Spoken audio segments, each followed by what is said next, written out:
Meu nome é Agenor, tenho 55 anos, fui eletricista por mais de 30.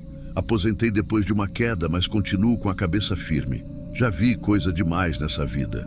Já convivi com ladrão, com gente mentirosa, com patrão sem coração. Mas o pior tipo é aquele que sorri.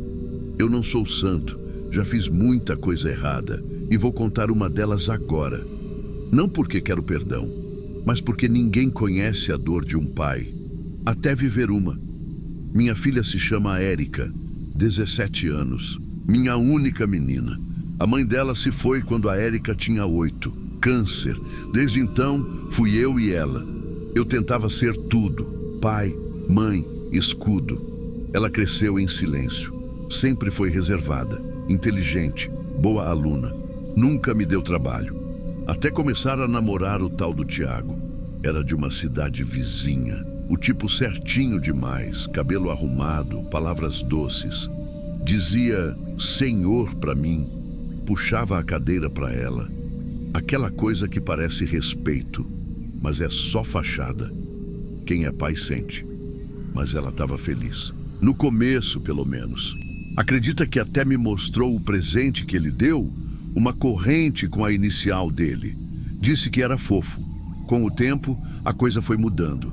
Ela se trancava mais no quarto. Parou de cantar. E uma vez, quando cheguei mais cedo do serviço, vi ela enxugando o rosto no corredor, escondido. No outro dia, vi um roxo no braço. Perguntei. Ela disse que tinha batido na quina da cama. A partir dali, comecei a observar. Sem invadir. Só vendo. Pai que é pai sente. E eu sentia. Sentia que ela estava sendo engolida por dentro. A gota foi uma noite que acordei com barulho no banheiro. Era ela, trancada, vomitando. Fiquei do lado de fora, esperando. Quando saiu, estava pálida. Falei para irmos ao médico. Ela negou. Disse que estava nervosa com prova. Mas depois descobri. Ela estava tomando um remédio para ansiedade. Um tarja preta. Eu sei porque trabalho anos em manutenção de clínica, já vi muito. Aquilo ali não se compra fácil, nem se toma por conta, ainda mais com aquela idade. E ela não tinha receita. Mexendo no notebook dela, vi o que me faltava, conversas com ele. Ele era quem dava os comprimidos. Dizia que era para acalmar a cabeça. Mas também dizia que, se ela parasse de tomar ou contasse para alguém, ele ia mostrar coisa. Fotos, vídeos, gravações, coisa que ele fazia escondido, dela, no quarto, na casa da mãe dele. Ele filmava minha filha sem ela saber e usava aquilo para controlar ela. Sabe o que é engolir sangue com os dentes ainda na boca? É ver sua filha sendo destruída aos poucos e ter que fingir calma. Eu não contei nada, nem para ela. Não chorei, não surtei, só esperei. Até que uma noite... ele apareceu aqui. A Érica não estava. Tinha saído com a prima. Ele veio deixar uns livros dela e disse que estava com pressa. Pediu carona até o ponto. É rapidinho, Agenor. Só até ali. Eu disse que sim. E quando ele entrou no carro, eu soube. Aquela era a última carona que ele ia pedir na vida. Eu fui devagar. Pela estrada de terra. Fingi que ia cortar caminho.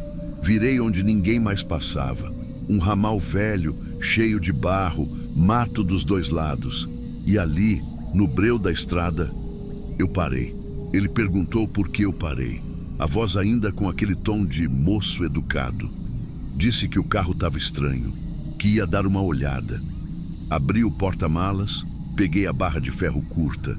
Aquela que eu usava quando ia destravar disjuntor de caixa enterrada. Ferramenta de trabalho. Ele não desconfiou de nada.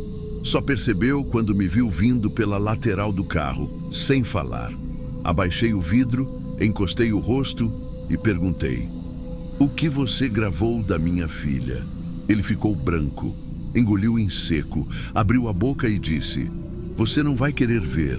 Naquela hora eu soube, não tinha mais dúvida. Não era só ameaça, não era só controle psicológico. Era sujeira, era crime, era covardia. Eu dei um passo para trás e não vou entrar em detalhe. Não quero criar cena. Só digo que fiz o que um pai faria, se tivesse coragem. E não fiz com raiva, fiz com clareza. Não teve grito, nem briga, só silêncio. E uma certeza que me acompanha até hoje. Ele não ia mais tocar nela, nem em ninguém. Demorei uns minutos. Fiquei parado no meio da estrada de barro, olhando para o escuro, a cabeça limpa, sem tremor, sem enjoo. Só com a imagem da minha filha pequena, na varanda penteando o cabelo com a escova da mãe. Voltei para o carro, liguei o farol e fui embora. Na saída da cidade, parei num lava-jato 24 horas. Pedi limpeza completa, por dentro e por fora. Paguei em dinheiro, nem olhei para trás. Cheguei em casa de madrugada. No dia seguinte, contei para Érica que o Thiago tinha terminado com ela por mensagem, que tinha dito que precisava se afastar por um tempo. Ela chorou. 2 dias inteiros. Se trancou. Não quis comer. No terceiro dia, ela saiu do quarto de novo, pediu para cortar o cabelo e me abraçou sem dizer nada. Depois disso, começou a respirar diferente. Voltou a estudar. Passou no vestibular. Hoje faz fisioterapia. Nunca mais tocou no nome dele, nem eu. Ninguém nunca me perguntou nada. Não teve investigação, não teve polícia. Só silêncio. A mãe dele deve ter achado que ele fugiu. Ou que se meteu com coisa errada.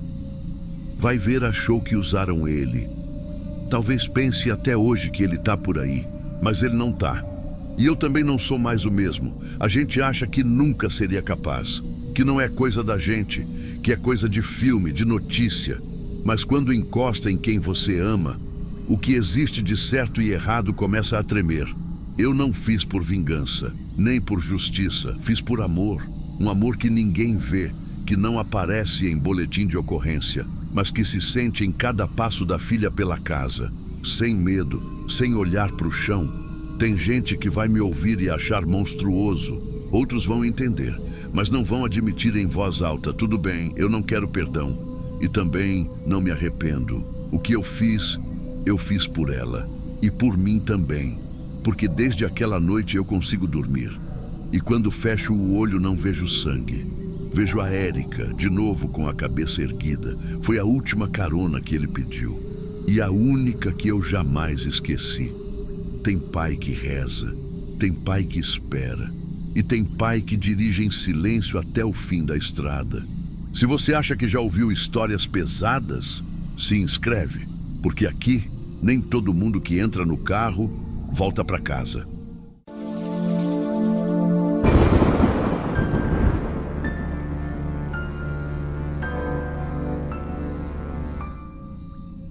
Meu nome é Alessandro. Tenho 36 anos, sou professor de biologia e, sinceramente, nunca imaginei que ia passar pelo que eu passei. É até difícil de contar isso sem sentir o sangue subir de novo. Foi numa segunda-feira de manhã. Eu estava voltando de um evento que teve na cidade vizinha, um encontro de professores, coisa tranquila, num hotel simples, com palestra, café e gente de todo canto. Fiquei de sexta até domingo, dormi lá mesmo e voltei cedo na segunda porque tinha aula à tarde. Peguei a BR-153, céu limpo, estrada vazia, uma daquelas manhãs em que tudo parece no lugar. Meu carro é um sedã prata, modelo mais antigo, mas bem cuidado. Faço revisão certinho, pago tudo em dia. Documento estava no porta-luvas, tanque meio cheio. Dirigi umas 2 horas direto ouvindo música leve, quase num automático. Foi só depois do primeiro trecho que resolvi parar num posto. Um desses na beira da rodovia, com lojinha, banheiro e uma lanchonete simples. Parei só para abastecer e tomar um café. E foi aí que... Hoje eu sei que foi aí. O frentista veio sorridente. Tinha um uniforme azul, sem nome bordado, o boné meio torto. Ele abasteceu. E enquanto enchia o tanque, perguntou se eu queria que ele calibrasse os pneus e desse uma olhada no estepe. Era cortesia do posto, segundo ele. Eu nem pensei muito, só balancei a cabeça e disse que podia, que estava com pressa, mas que tudo bem. Fui ao banheiro, depois entrei na lojinha, peguei um café. Voltei, o carro já estava parado no mesmo lugar, ele fechando o capô. Agradeci, paguei no débito e segui viagem. Uns 30 minutos depois, lá estava a blitz da PRF. Carros sendo parados aleatoriamente. Não me preocupei, nunca tive problema com nada. Entreguei CNH, documento do carro, tudo em ordem. O policial olhou, fez sinal para o outro colega e me pediu para encostar um pouco mais para o lado. Vamos fazer uma inspeção visual mais detalhada, senhor. Achei estranho, mas não discuti. Desci, abri as portas, ligaram lanterna, olharam debaixo dos bancos, abriram o porta-malas. Foi aí que a coisa mudou. Um dos policiais puxou o carpete e parou. Ficou olhando para o estepe. Chamou o outro. Eles falaram baixinho, depois um deles pegou luvas. Levantaram o pneu devagar. Tinha uma mochila plastificada por baixo, envolta com fita marrom. Daquelas mochilas achatadas que parecem envelope. Meu coração já estava acelerando sem eu saber o motivo. Eu falei, isso não é meu, moço. Eu nunca vi isso aí. Mas eles não responderam. Abriram e de dentro tiraram 3 pacotes grandes, bem prensados, envolvidos num plástico preto. O cheiro era forte, diferente, um pouco doce, um pouco químico. O policial só olhou para mim e disse, o senhor quer se explicar aqui ou prefere na delegacia? Eu fiquei sem chão. Juro por tudo que é mais sagrado, eu nem conseguia falar. Me deu um calor no corpo inteiro. Falei que não era meu, que eu nunca mexi naquele estepe, que nem sabia que dava para colocar alguma coisa ali. Eles me pediram para colocar as mãos atrás das costas. Nem me deixaram pegar o celular. Um deles assumiu o volante do meu carro. O outro foi comigo na viatura. Aquela sensação é indescritível. Não é medo só. É uma vergonha, um desespero e uma raiva misturada com impotência. Eu sabia que não tinha feito nada, mas ninguém ali parecia disposto a ouvir isso. Chegando na delegacia, fizeram o protocolo. Tiraram minhas digitais, me deixaram sentado numa salinha por horas. O tempo não passava. Meu celular ficou com eles. Eu não tinha como avisar ninguém, nem advogado. Aos poucos, fui entendendo o que eram aqueles pacotes. Era pasta base de entorpecente, a droga bruta, 3 quilos, 3. Eu perguntei 100 vezes como aquilo foi parar no meu carro. Eles diziam que talvez eu estivesse mentindo, que talvez fosse só mais um cara bem arrumado tentando parecer normal. Disseram que meu comportamento calmo só levantava mais suspeita. E quando eu pedia para olhar as câmeras do posto, o delegado dizia que isso viria depois, com calma. Eu tremia, suava. Passei a noite numa cela gelada, com o estômago vazio e a cabeça cheia. Só consegui dormir encostado na parede. E sonhei que alguém ria do lado de fora, mexendo no meu carro. E eu ali dentro, sem fazer ideia. No dia seguinte, me chamaram para outra sala. O investigador veio com um tom menos agressivo. Disse que a análise das digitais nos pacotes tinha dado negativa para mim. Não tinham minhas impressões em nenhum dos 3. Nem na fita, nem na mochila, nem por fora dos invólucros. Foi a primeira vez que consegui respirar direito. Mas só por uns minutos. Porque aí veio o segundo baque. Não tinha nenhuma digital. Nenhuma. Como se quem colocou ali tivesse feito tudo com luva. Ou feito antes. Muito antes. O que, segundo eles, podia ser mais suspeito ainda. Falei tudo de novo. Detalhei a viagem, o evento, o posto onde parei. Eles anotaram tudo. Ligaram para a organização do encontro de professores, conferiram minha ficha, meu horário de saída, conferiram os pedágios. E bateram. Tudo batia. Só tinha uma lacuna de 10 minutos. O tempo que fiquei fora do carro naquele posto. E justamente ali, as câmeras não estavam funcionando. O gerente disse que a central de gravação deu problema no domingo à noite e que só foram perceber depois. Coincidência demais. Eu pedi para descrever o frentista, mas aí que estava o pior. Eu mal lembrava do rosto dele. Só lembro que era branco, novo, talvez uns 30 anos, usava boné. Não sei se tinha barba, se tinha tatuagem. Não reparei no nome no uniforme, se é que tinha. Não tinha nada que ajudasse. Nessa hora eu me senti idiota. Um cara cuidadoso como eu, que tranca o carro até para ir ao caixa eletrônico, que revisa o freio antes de viajar, que sempre olha se a porta fechou, e deixei o carro sozinho, com um estranho, por causa de uma oferta de cortesia. Foram 3 dias até me liberarem. 3, com o nome sujo na delegacia, o carro apreendido e a ficha sendo vasculhada até o fundo.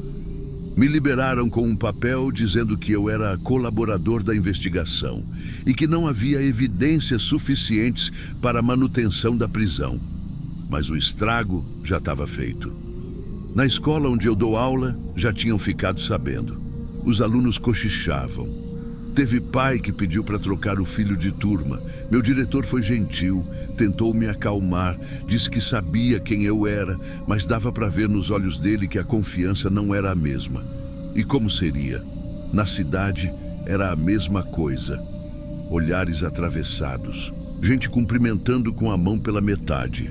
Aquela desconfiança silenciosa que não precisa ser dita. E eu comecei a desenvolver uma mania. Toda vez que paro para abastecer, eu desço do carro, fico do lado, olho tudo. Não deixo mais lavador abrir porta.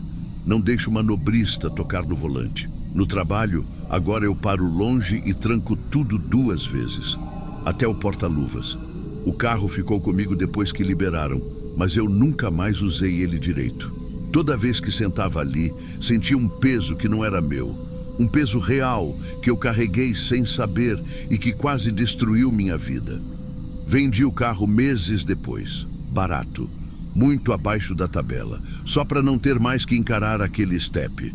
A investigação, pelo que soube, foi arquivada, sem provas, sem câmera, sem testemunha. Nunca encontraram o frentista. Nunca souberam se ele trabalhava mesmo lá, ou se só usou o uniforme por um tempo. Teve um policial que, numa das conversas, disse que esse tipo de coisa acontece mais do que a gente imagina, que às vezes alguém precisa só de um carro comum com uma rota previsível para transportar algo por um trecho, e que a melhor mula é aquela que nem sabe que está carregando. Aquilo me engoliu por dentro, porque eu não fui só um alvo, fui escolhido. E até hoje eu me pergunto por quê. Será que viram meu carro no hotel? Será que alguém da organização passou meu nome? Será que foi só acaso? Talvez nunca vou saber. Mas o que eu sei é que foi por 5 minutos. Só 5 minutos. Um café, uma ida ao banheiro e um pode sim, calibra aí se for cortesia. 5 minutos que quase viraram 5 anos, ou mais. E é por isso que eu resolvi contar isso aqui. Porque ninguém está imune. Ninguém. Nem quem acha que tem tudo sob controle. Eu era o cara metódico, o cara que segue regra, o que desce do carro já com os documentos na mão. Mas naquele dia eu virei manchete, sem ter feito nada, só por ter confiado em alguém que sorriu com o boné torto e perguntou: "Quer que eu dê uma olhada no step também?"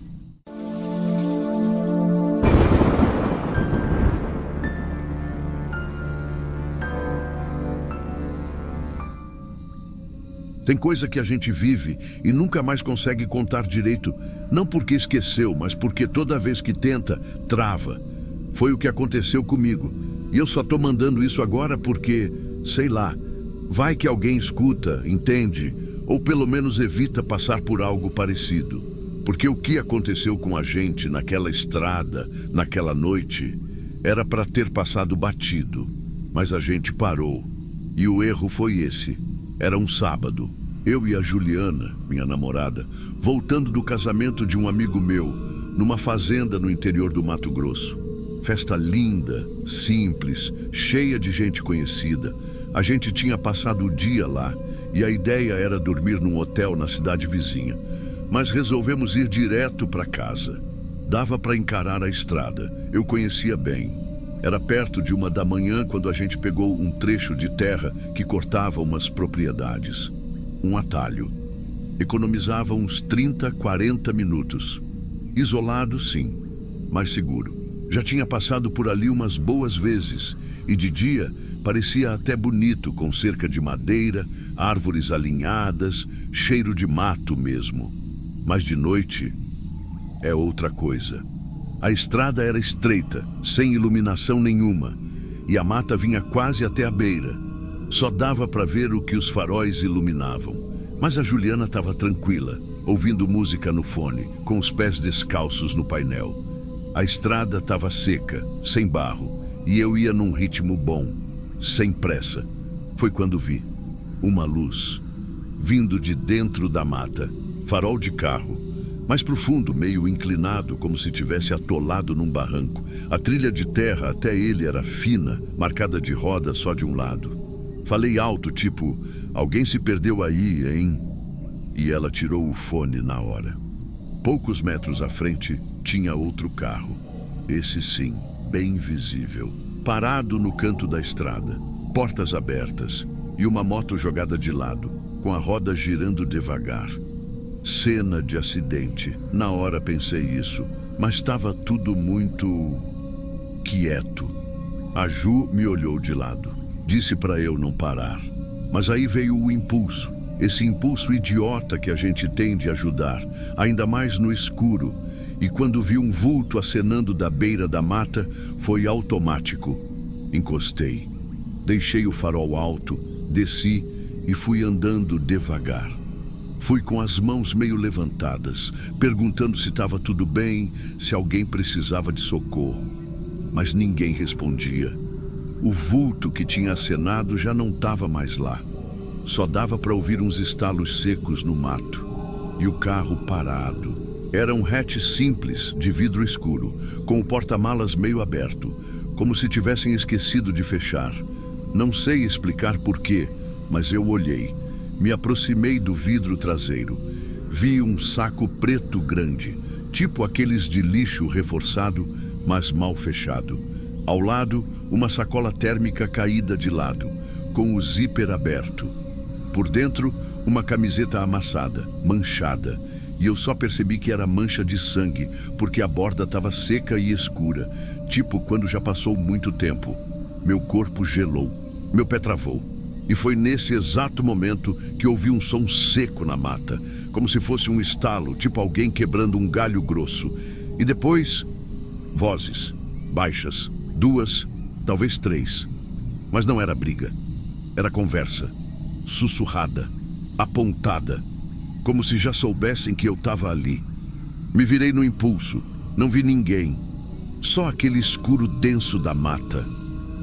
Mas o silêncio, ele não voltou. Tava cheio de coisa ali. Cheio demais.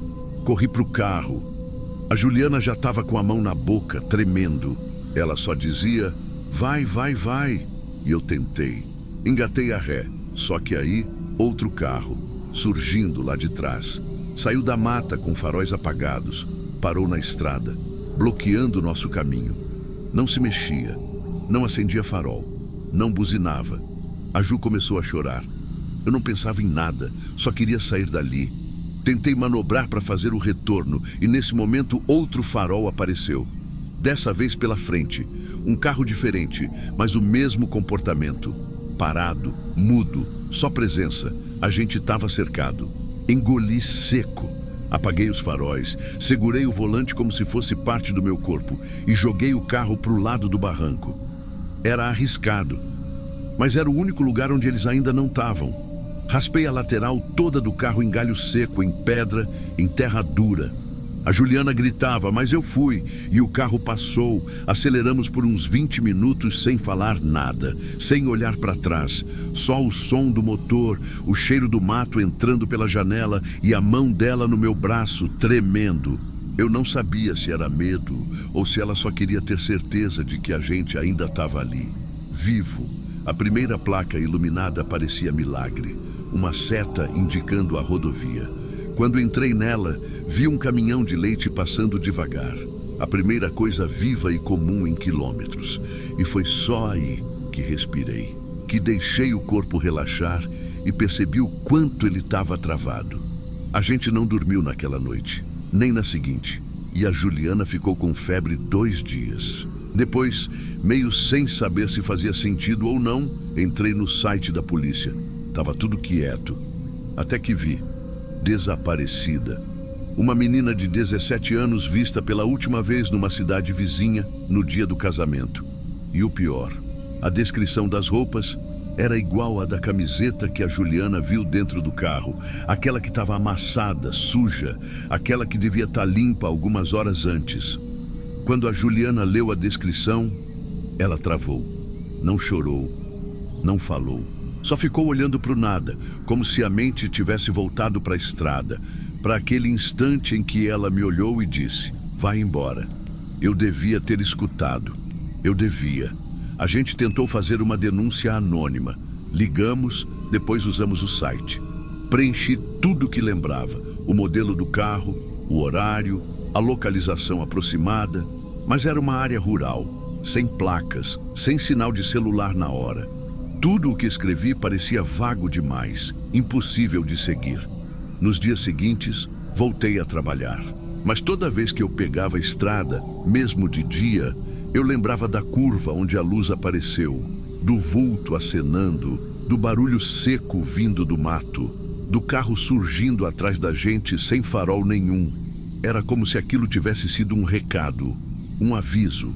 A gente passou onde não devia, olhou o que não era para ser visto, e o que me assombra até hoje é a calma. Eles não correram, não gritaram, não atiraram, só ficaram lá, como se soubessem que o pavor sozinho já era suficiente para manter a gente longe. A Ju ficou semanas dormindo mal. Acordava assustada com qualquer farol na janela, com barulho de moto na rua. Uma vez, ouviu alguém falando alto perto do portão e se jogou no chão de instinto. Disse que achou que eles tinham vindo. Eu tentei aliviar. Dizer que podia ter sido coincidência, que talvez a roupa fosse parecida, mas não a mesma, que era perigoso afirmar qualquer coisa. Mas nem eu acreditava nisso. Eu vi o saco preto, eu vi a camiseta, eu ouvi as vozes. Eles estavam esperando. E quando viram que a gente tinha parado, cercaram. A gente nunca mais tocou nesse assunto com ninguém. Nem família, nem amigos. Não dava para explicar sem parecer exagero ou invenção. Mas eu nunca mais andei por estrada de terra à noite. E toda vez que passo por algum carro parado, com porta aberta, com sinal de acidente, eu acelero. Porque hoje eu sei. Nem tudo que parece um acidente é um acidente.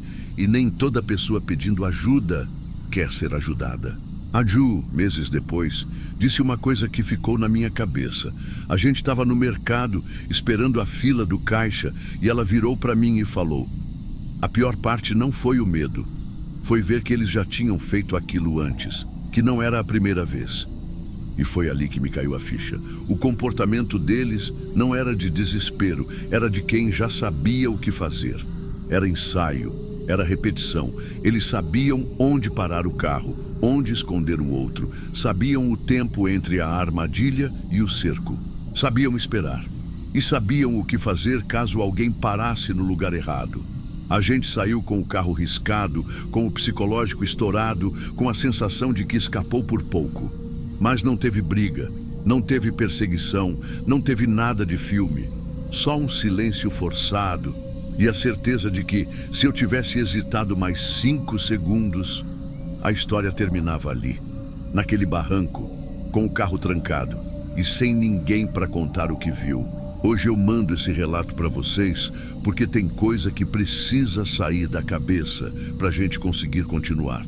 E também porque talvez ajude alguém a pensar 2 vezes antes de descer do carro por impulso. A estrada ainda está lá, o mato ainda está lá. E quem estava naquela noite talvez também esteja, esperando.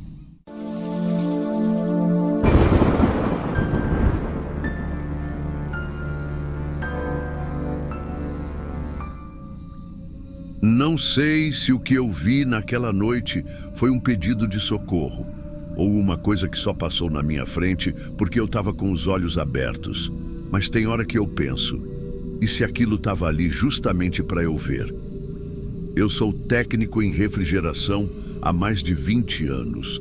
Instalo câmara fria, reparo geladeira de mercado, essas coisas. Tem época que a agenda pesa e às vezes o cliente só consegue marcar para o fim do expediente. Foi o caso naquela noite. Eu tinha ido fazer uma instalação numa cidade vizinha, coisa de 1h30 de casa. Terminei, já era quase 11 da noite. Resolvi voltar direto, sem dormir por lá. Rodovia de pista dupla, tranquila. Trânsito quase nenhum. Só o farol recortando o escuro e uma música baixa tocando no rádio. Eu sempre ando na pista da esquerda, no ritmo, nada de correr, mas também não gosto de ficar trocando de faixa. Foi aí que reparei. Tinha um carro na pista da direita, andando exatamente igual a mim. Eu olhei no retrovisor, achei que ia passar, mas não passava, nem ficava para trás. Ficava lado a lado, por longos minutos. Parecia até espelho. Não dei importância de primeira. Já vi isso antes, gente que fica no mesmo ritmo sem perceber, mas sei lá.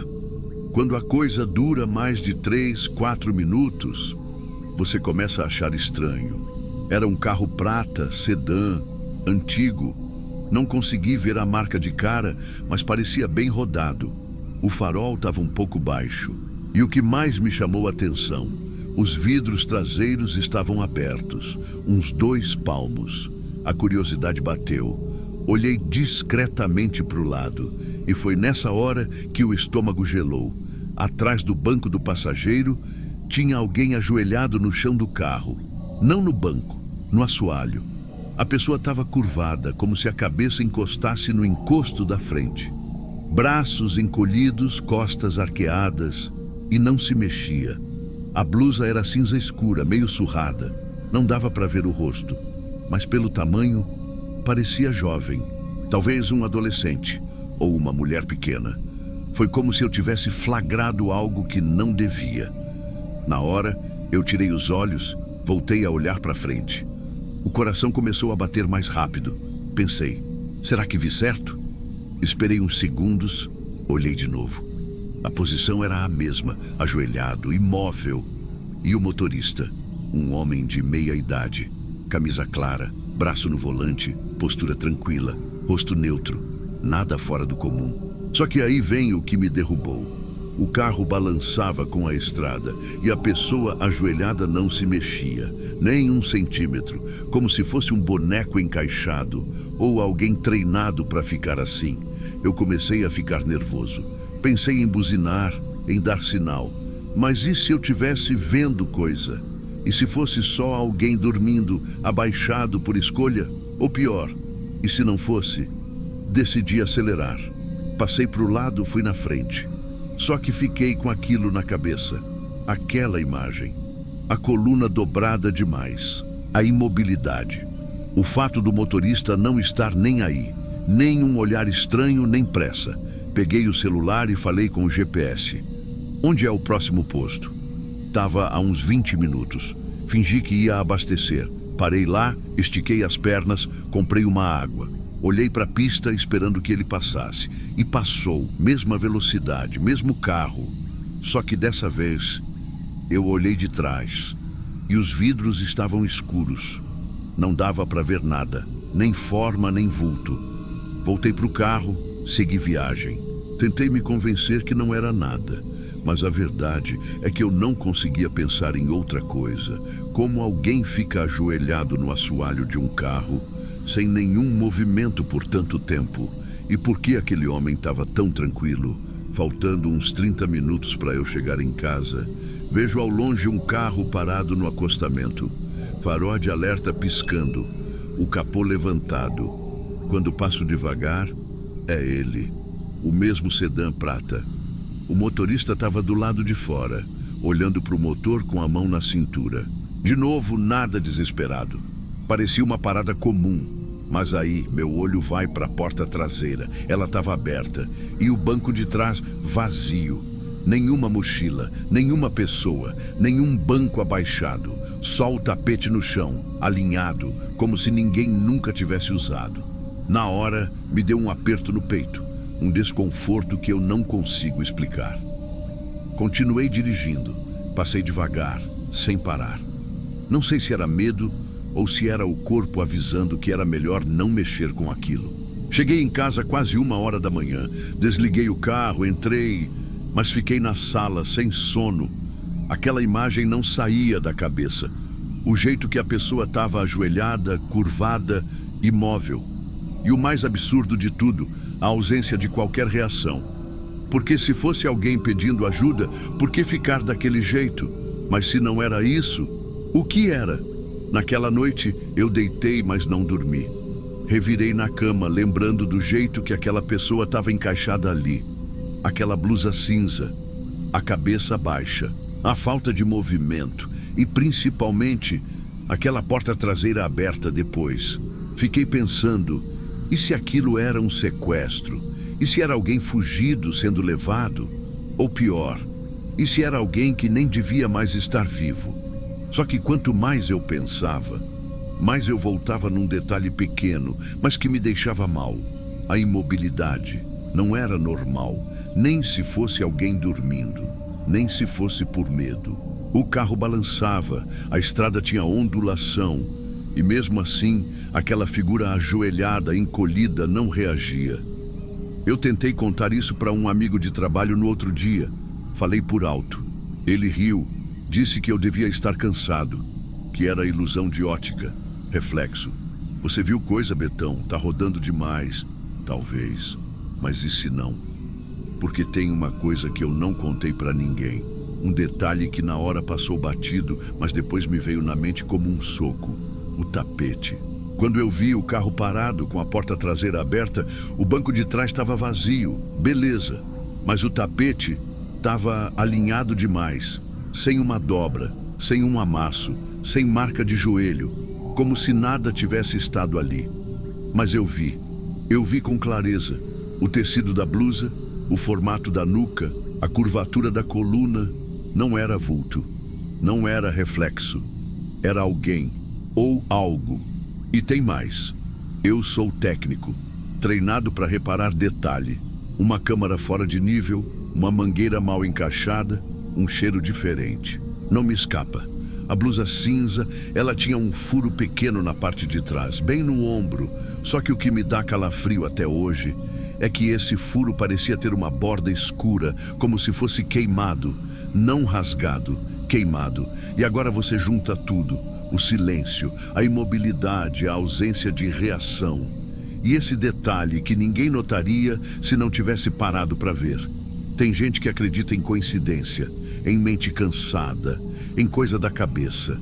Mas eu aprendi que algumas coisas aparecem para quem está desperto, só para quem está vendo. E o que me assusta é que talvez eu tenha visto o momento exato antes de alguma coisa acontecer. Ou pior, durante. Porque aquela pessoa não pediu ajuda, não me olhou, não se mexeu. Parecia esperar, como se tivesse sido colocada ali, de propósito.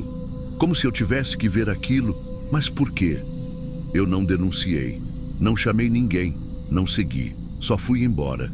E é isso que me pesa até hoje. Porque às vezes eu paro na estrada para abastecer, olho para o carro do lado e fico com medo de olhar para trás. De ver de novo, de reconhecer, e se um dia eu parar num farol e do meu lado tiver um carro desses e a porta de trás estiver entreaberta, o que eu faço? Olho de novo ou finjo que não vi? Eu não tenho resposta, só tenho a imagem, gravada. Uma pessoa ajoelhada no assoalho, com a cabeça baixa, imóvel. E ninguém nunca vai me convencer de que aquilo foi normal.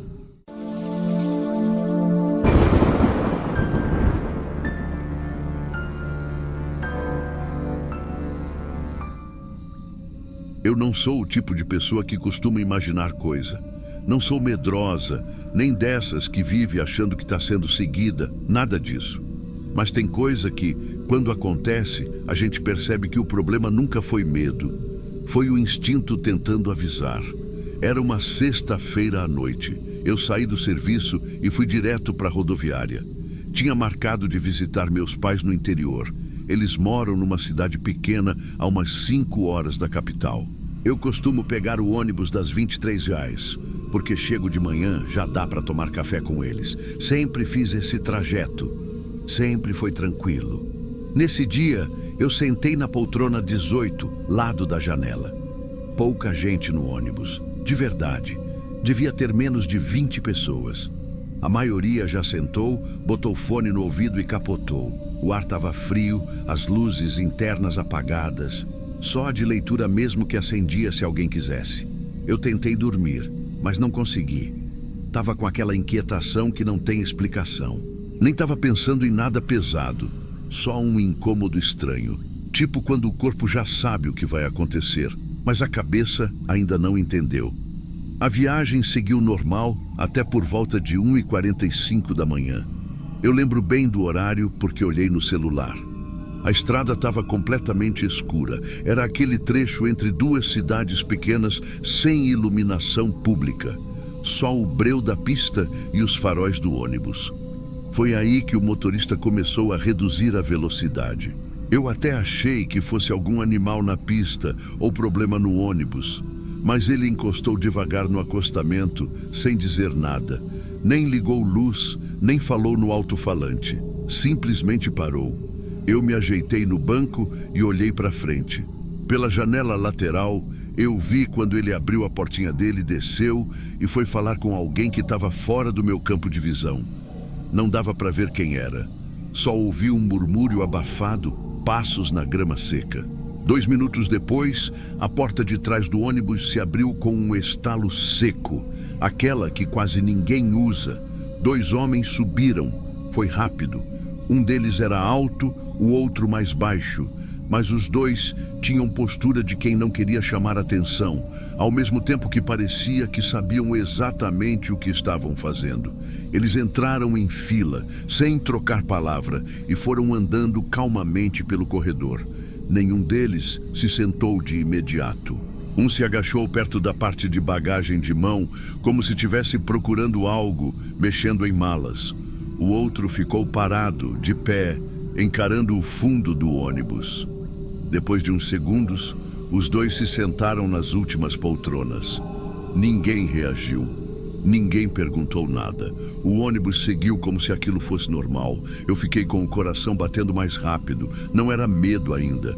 Era aquele alerta surdo que a gente sente quando algo sai do script. 10 minutos depois, o motorista voltou, entrou pela frente, ligou o motor e continuou a viagem. O silêncio dentro do ônibus ficou mais pesado depois disso. Não demorou muito e eu comecei a pensar se não era coisa da minha cabeça. Talvez fossem mecânicos, fiscais, sei lá. Talvez o ônibus tivesse dado problema e eles estivessem ali para ajudar. Mas mesmo tentando achar explicação, nada colava. Eles não tinham uniforme, nenhum crachá, nada. Só roupas escuras, calça jeans, moletom com capuz. E estavam vazios. Nenhuma mochila, nenhuma bolsa. Às 2h10, mais ou menos, eu decidi levantar e ir ao banheiro. Foi aí que a coisa apertou. Quando eu passei por eles, senti um cheiro que me arrepiou o braço. Um cheiro meio metálico, tipo ferrugem misturada com suor velho. E um fundo doce, um doce estranho, quase enjoativo. Um deles me olhou direto. Não era uma olhada normal. Era um olhar de quem está acordado há tempo demais. Seco, fixo, sem piscar. O outro estava com a cabeça encostada na janela, mas deu para ver que as mãos dele estavam sujas. Mancha escura. Como se fosse graxa. Ou outra coisa. Fui até o banheiro e fechei a porta com a trava. Minha mão tremia um pouco. Peguei o celular e mandei mensagem para uma amiga. Se eu não responder de manhã, me procura. Tô no ônibus da Viação Las, placa final 09, indo para casa dos meus pais. Tem 2 caras estranhos aqui. Ativei a localização. Respirei fundo e voltei para o meu lugar. Mas no meio do caminho, eu vi uma coisa que congelou minha espinha. Uma das malas do bagageiro superior, bem acima das poltronas deles, estava aberta. Um deles estava com a mão dentro da mala, tirando algo que parecia uma faca dobrada. Daquelas que tem cabo escuro, lâmina fina. Ele não me viu olhando, mas quando percebeu que alguém passou, ele fechou com um estalo e deitou de lado, fingindo dormir. Voltei para o meu assento tentando parecer calma, mas por dentro eu só pensava em como sair daquela situação. Não dava para gritar, não dava para criar pânico. Tinha gente dormindo, tinha criança. E se eu tivesse errada? Se fosse só uma paranoia? Mas e se não fosse? A única coisa que eu consegui pensar foi: alguém precisa saber, precisa ver também. Eu não podia ser a única percebendo aquilo. Aí lembrei de um senhor que estava mais à frente, 2 fileiras antes da minha. Ele não dormia. Estava lendo um jornal velho, com uma lanterninha de pescoço, coisa de gente precavida. Levantei de novo, fingi que ia buscar água e, na volta, encostei no encosto do assento dele e falei bem baixo, quase num sussurro. Perguntei se ele tinha visto os 2 lá atrás. Ele me olhou de um jeito estranho, não de quem não entendeu, mas de quem já tinha reparado também. Só confirmou com a cabeça e falou: eu vi, não estão na lista. Pedi para ele falar com o motorista. Achei que, vindo de um homem mais velho, teria mais peso. Ele levantou, foi andando devagar até a frente do ônibus e ficou ali, perto do motorista, conversando por uns 2 minutos. Eu não conseguia ouvir. Só via os gestos. Quando ele voltou, o rosto dele tinha mudado. Menos confiante. Mais tenso. Ele se abaixou no meu assento e sussurrou. O motorista disse que eles são funcionários da empresa, mas não tão uniformizados, que estão só indo até a garagem. Eu travei. Não fazia sentido nenhum. Funcionário da empresa não entra escondido. Não entra pela porta de trás, sem ninguém avisar. Não mexe em bagagem alheia. Não tem motivo para isso. A partir daí, eu não consegui mais encostar o olho. Comecei a gravar disfarçadamente com o celular. Vídeo curto, só para mostrar a parte de trás, os 2 homens. Tentei pegar o máximo possível sem parecer que estava filmando. Mandei para minha amiga com a mensagem: me avisa quando ver isso. Manda para alguém, se for o caso. Os minutos passaram devagar. A estrada parecia não acabar nunca. Lá atrás, eles não dormiam. Um deles estava acordado o tempo inteiro. Olhava para frente de tempos em tempos. O outro ficava de cabeça baixa, como quem estava mexendo no bolso. Eu vi ele tirar algo metálico, mas não consegui identificar. Tive vontade de pedir para parar o ônibus, mas com que justificativa? O motorista claramente estava acobertando, e eu sabia que, se fosse confrontar de algum jeito, tinha que ser no fim, em lugar movimentado, com gente por perto. A única coisa que me mantinha calma era saber que o destino estava perto. A cidade onde meus pais moram tem uma rodoviária razoável. Sempre tem táxi, lanche aberto, câmera.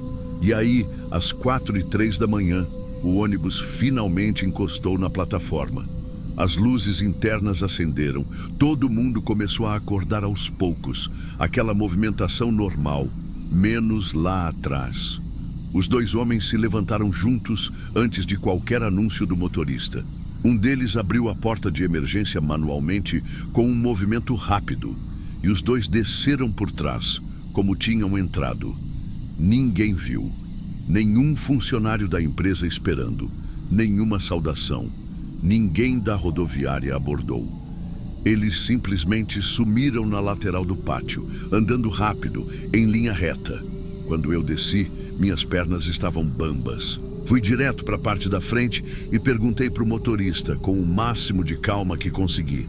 Moço, aqueles 2 que estavam lá atrás, eles desceram agora, né? Eles são da empresa mesmo? Ele fingiu surpresa. Fez uma cara de quais 2? Disse que não sabia do que eu estava falando. Aí eu tive certeza. Naquela manhã, depois de abraçar meus pais e tomar café, liguei para a central da empresa. Me identifiquei, passei os dados da viagem, o número do ônibus, o horário da suposta parada. Perguntei direto: teve embarque extra durante o trajeto? A resposta foi rápida, direta, fria. Não houve nenhuma parada fora dos pontos oficiais. O ônibus saiu da capital às R$ 23 e chegou ao destino às 4h03, conforme planejado. Nenhum passageiro foi adicionado. Não houve intercorrência. Eu ainda insisti, falei da porta traseira, dos 2 homens, da suposta justificativa do motorista. A atendente respondeu com aquela voz de quem já sabe o que vai dizer. A porta traseira não é usada para embarque e não houve nenhuma abertura registrada. Ali, eu desliguei. Desde então, eu fico tentando entender. Não o que eles eram, nem o que estavam fazendo ali. Mas por quê? Por que naquele dia? Por que naquele ônibus? E por que o motorista deixou? Talvez nunca tenha sido comigo. Talvez era com alguém ali dentro. Talvez com a mala que eles abriram. Talvez com outra pessoa que não percebeu nada. Mas e se eles quisessem que eu visse? E se eu só não fui a escolha dessa vez? Tem coisa que não dá para explicar. Mas uma coisa eu sei. A pior sensação do mundo é saber que algo está errado e ver que ninguém mais parece notar. Nem o motorista, nem os passageiros, nem a empresa. Como se você estivesse atravessando um túnel com gente demais dormindo e só você com os olhos abertos. Eu nunca mais dormi tranquila em ônibus depois daquela noite. E toda vez que eu vejo alguém entrar pela porta de trás, eu travo.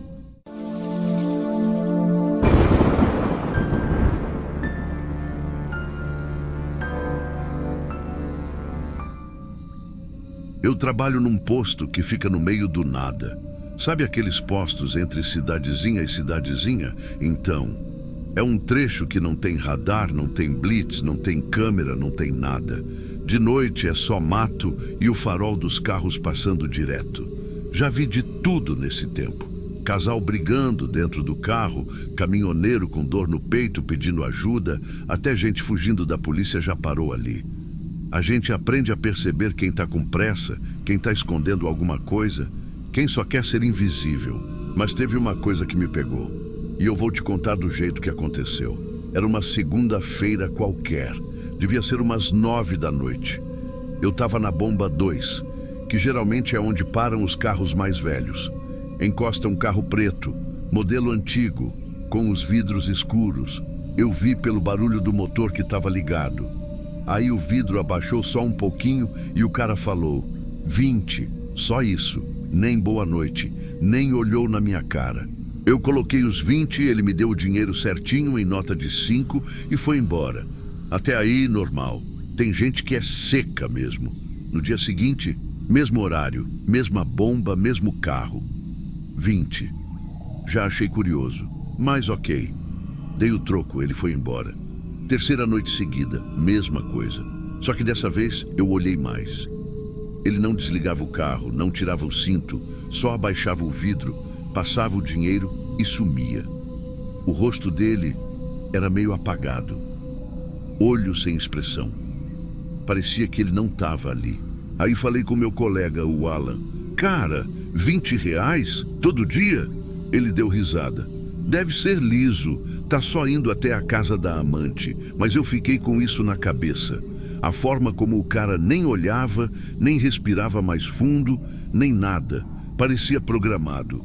No outro dia vi o carro vindo de novo, só que dessa vez eu me preparei. Atendi, ele pagou, foi embora. Eu esperei uns 5 minutos, peguei minha moto, desliguei o farol alto e fui atrás, de leve, sem chamar atenção. Ele pegou a estrada de sempre, mas de repente entrou numa rua de terra, do lado de um terreno meio baldio. Ali eu já fui mais devagar. A rua era esburacada, sem poste, sem cerca viva, sem nada. Só um terreno aberto, cheio de capim. Mais pra frente uma cerca de madeira e depois só breu. Eu parei uns 20 metros atrás. Deixei a moto no ponto morto e fiquei só olhando. O carro dele parou do lado da cerca. Ele saiu. Não desligou o carro, só abriu o porta-malas e tirou uma mochila grande. Ele colocou a mochila no chão, encostada na cerca. Abaixou a cabeça um pouco, tipo quem faz uma oração. E voltou para o carro. Entrou e ficou lá. Não saiu mais. Só ficou lá dentro, com o carro ligado, sem se mexer. Eu não consegui ver mais nada. Voltei devagar, com o coração meio apertado, mas ainda sem saber o porquê. No outro dia, peguei meu celular e na hora do almoço Fui ver as notícias da região. Tava lá. Criança desaparecida é encontrada morta em zona rural de São Gonçalo do Pará. Era a terceira em menos de um mês. E ninguém sabia quem era o responsável. A matéria dizia que o corpo tinha sido deixado dentro de uma mochila escolar, que estava encostada numa cerca de madeira, num terreno baldio. Era o lugar, era a cerca, era aquela mochila. Na hora eu senti o estômago virar. Comecei a suar frio. Tentei me convencer de que não era o mesmo, que podia ser outra coisa. Mas não era. Eu tinha visto. O carro, o homem, a mochila. Passei a noite inteira em claro, pensando se eu contava para a polícia, se eu ia dar parte. Mas o que eu ia dizer? Que eu vi um carro velho, num terreno escuro, deixando uma mochila no chão? Não tinha placa, não tinha rosto, não tinha nenhuma certeza. A única coisa que ficou foi o número, R$20. O ritual, sempre às 9 da noite, sempre na bomba 2, sempre com o carro ligado. Nos dias seguintes eu fui pro posto esperando ele voltar. Fiquei ali, fingindo arrumar coisa, de olho na entrada. Mas ele nunca mais apareceu. Ninguém mais veio pedir R$20 exatos. Ninguém mais abaixou o vidro só até a metade.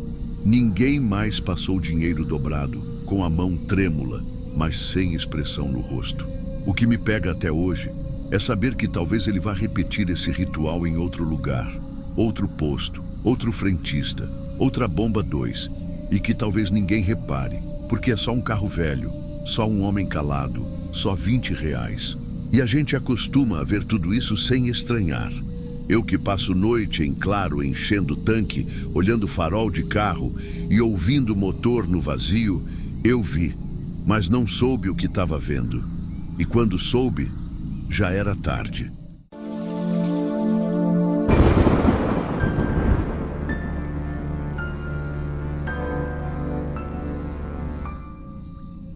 Eu nunca contei isso para ninguém, nem para minha namorada, nem para minha mãe, que me liga toda madrugada achando que eu morri na estrada. Eu guardo isso aqui dentro desde aquele dia, ou melhor, desde aquela noite. E toda vez que penso em abrir a boca, alguma coisa me trava. Igual travou quando eu abri o baú da moto e vi a mochila lá. Meu nome é Marcelo, tenho 27 anos, sou motoboy no interior de São Paulo. E às vezes faço umas entregas entre cidades, só para levantar um troco extra. A noite é mais calma, o valor da corrida dobra, e como eu sou meio insone mesmo, acabo topando. Nessa noite aí, a corrida era de um restaurante 24 horas em Jundiaí para um condomínio rural em Itupeva. 30 e poucos minutos, sem trânsito, sem ninguém na pista. Tranquilo demais. A entrega foi por volta das 2 da manhã. Cheguei no portão do condomínio, me anunciaram, abriram, entrei. A casa era uma das primeiras, do lado esquerdo. Nem cheguei a descer da moto direito, porque a mulher já estava me esperando no portão. Loira, de moletom cinza, cabelo preso, parecia estar com pressa, mas foi simpática. Sorriu, agradeceu, pegou a sacola e entrou de volta. Nem demorou 1 minuto.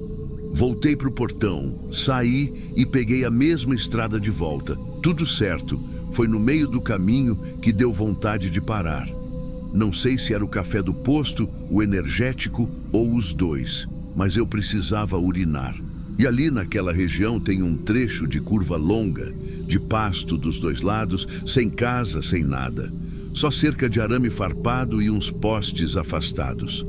Parei ali, desliguei a moto, deixei o farol ligado para me guiar e andei uns passos para o lado esquerdo da pista. No começo, silêncio, mas depois de uns segundos eu ouvi o barulho, tipo mato sendo amassado. Passo leve, meio arrastado, na hora congelei. Achei que podia ser bicho. Abaixei a luz do celular, mirei para o lado de onde veio o som, mas não vi nada. Só o capim mexendo de leve. Fiz o que tinha que fazer e voltei rápido para a moto, tentando rir de mim mesmo, tipo, tá com medo de tatu, Marcelo? Foi aí. Fui abrir o baú para guardar o celular e a tampa bateu em alguma coisa, uma mochila. preta grande com uma faixa vermelha. Na hora, meu estômago virou, porque eu tinha certeza absoluta que aquele baú estava vazio. Eu mesmo tinha checado antes de sair. E outra, o baú é trancado. E a chave estava comigo o tempo todo. Meu primeiro pensamento foi que alguém tentou roubar a moto, mas desistiu, ou errou de moto, sei lá. Mas como teria colocado uma mochila dentro de um baú trancado, sem forçar nada? Eu olhei a fechadura, intacta. Olhei em volta, ninguém, nem farol de carro vindo, nem voz, nem passo, nada. Minha vontade era arrancar dali o mais rápido possível. E foi o que eu fiz. Liguei a moto com a mochila ainda lá dentro e fui embora. A mochila começou a fazer barulho no caminho. Tinha coisa solta dentro, metal batendo, e eu acelerando cada vez mais. Cheguei em casa quase 3 da manhã. Estacionei na garagem, travei o portão, entrei. Minha mão tremia. Eu pensava, abre logo essa merda, vê o que tem dentro. Mas não consegui. Fiquei andando pela casa. Sentei, levantei, lavei o rosto. Sabe quando teu corpo tá pedindo para ignorar, para fingir que aquilo não tá acontecendo? Quando amanheceu, fui até a moto. Peguei uma luva de obra que eu tinha na caixa de ferramenta, respirei fundo e abri o baú. Tirei a mochila devagar. Era pesada. O zíper estava com um pouco de terra e tinha um cheiro ruim. Não podre, mas ruim. Abri. Primeiro tirei uma blusa. Cinza de lã com umas manchas secas de sangue. Na hora minha cabeça travou. Atrás dela tinha um celular. Tela quebrada, sem capinha. Totalmente estourado, mais profundo tinha um molho de chaves com chaveiro rosa e uma carteira. Abri a carteira, documento da identidade com foto. E aí eu parei. Era ela. A mulher que recebeu o pedido, a loira do moletom. O nome no RG era o mesmo nome do papelzinho da entrega. Eu vi aquele nome 2 vezes naquela madrugada. A primeira no celular do restaurante, a segunda na boca dela, quando ela agradeceu. E agora, de algum jeito, eu estava com a identidade dela, com a blusa dela, com o celular dela, eu travei. Juro. Comecei a suar frio. Pensei em jogar tudo no lixo, sumir com aquilo, enterrar ou deixar num canto da estrada. Mas meu corpo não obedecia. Fiquei com aquilo na mão uns 10 minutos. Depois, joguei tudo de volta na mochila e enfiei num armário no fundo da lavanderia. Um armário onde eu guardava balde, pregador, essas coisas. Tranquei e fui tomar banho. Mas não adiantou, porque a imagem da identidade dela ficou presa na minha cabeça. O nome, a foto, o jeito como ela sorriu para mim. Comecei a andar de um lado para o outro. Fui no celular, digitei o nome dela no Google e apareceu. Notícia de desaparecimento. Mulher desaparece em condomínio rural na madrugada. Última vez que foi vista foi por volta das 2 da manhã. Câmera de segurança mostra ela pegando algo no portão e depois, nada. A foto na notícia era ela, a mesma que me atendeu. Mesmo rosto, mesmo cabelo preso. Só que na foto, ela estava sorrindo muito mais. Tipo foto feliz de rede social. E eu só pensava, foi horas atrás, isso aconteceu horas atrás, e agora eu tô com as coisas dela aqui. Eu não fui trabalhar naquele dia. Passei o dia inteiro olhando para a porta do armário, como se ela fosse abrir sozinha. Cada barulho que vinha da rua, cada moto que passava, eu achava que era a polícia, ou pior, que alguém ia bater no portão dizendo que viu alguma coisa, que eu fui visto com a mochila, que eu mexi no que não devia. E sabe o que mais me ferrava? Eu era o último a ter visto ela. Isso estava escrito na reportagem. Última pessoa que teve contato com a vítima foi o entregador. Tava lá, preto no branco. E o condomínio tinha câmera. Com certeza tinha imagem minha entregando a comida. Minha moto, minha jaqueta, meu rosto. Comecei a pensar em como aquela mochila entrou no meu baú. E toda vez que eu refazia os passos na cabeça, tudo continuava sem explicação. Eu parei a moto, andei para fora da pista, fiquei de costas por alguns segundos. O baú estava trancado, a chave estava comigo. Não tinha lógica, não tem até hoje. A única possibilidade é que alguém já estivesse ali, antes de eu parar, que já estivesse me seguindo, ou me esperando, e que aproveitou o momento exato em que eu estava distraído. Mas por quê? Por que escolher justo eu? Talvez porque eu fosse o entregador. Talvez porque aquela mochila precisava ser encontrada. Por alguém que não ia aguentar ficar calado, que nem eu. Só que eu não contei para ninguém, nem naquele dia, nem depois. Eu só fiquei esperando alguma coisa acontecer. Um mandado, uma ligação, um carro parando na porta de casa. Mas não aconteceu nada. A notícia sumiu dos sites 2 dias depois. A polícia dizia que estava investigando. A família fez um apelo na TV e... silêncio. Na semana seguinte, eu voltei a trabalhar. Mas mudei de região. Recusei toda a entrega que envolvia condomínio rural. Não conseguia mais dirigir no escuro por aquelas bandas. Comecei a inventar desculpa para tudo. A mochila ficou lá, trancada naquele armário por semanas. Até o dia em que minha mãe veio visitar e começou a querer limpar as coisas. Quase abriu. A sorte foi que eu inventei que tinha produto de rato lá dentro, que era perigoso mexer. Depois disso, eu peguei a mochila e coloquei dentro de uma caixa, com papelão em volta, fita por fora, e guardei no fundo do maleiro. Um canto que ninguém olha. Só eu sei que tá lá. E mesmo assim, às vezes acordo de madrugada, achando que ouvi o zíper abrir. Não é que eu ache que ela vai aparecer. Não é isso. Eu só fico preso naquela sensação de que tem alguma coisa que ficou mal contada. Como se eu tivesse participado de uma coisa sem querer. Como se tivesse cumprido um papel numa história que eu não entendi. E que talvez fosse para eu ter feito algo. Eu pensei em ir na delegacia, contar tudo, entregar a mochila. Mas como que eu explico? Como que eu provo que fui só um entregador? Que parei para urinar e do nada apareceu uma mochila trancada no meu baú? Como que eu explico que eu estava com a identidade da mulher desaparecida? A blusa suja. O celular dela. Eu achei que com o tempo isso ia sumir, que a culpa ia passar. Mas é o contrário. Quanto mais o tempo passa, mais parece que aquilo ainda está vivo, que aquilo ainda pesa, que eu carrego uma coisa que não devia ser minha e que talvez alguém um dia venha cobrar. Eu ainda tô com a mochila, ainda tá lá, intacta. E eu ainda não contei isso para ninguém. Tô contando agora, porque eu não sei quanto tempo mais eu aguento ficar calado. E porque, às vezes, eu me pego pensando se aquilo foi coincidência mesmo, ou se fui escolhido para alguma coisa. Eu só sei que desde aquela noite, nada mais foi normal.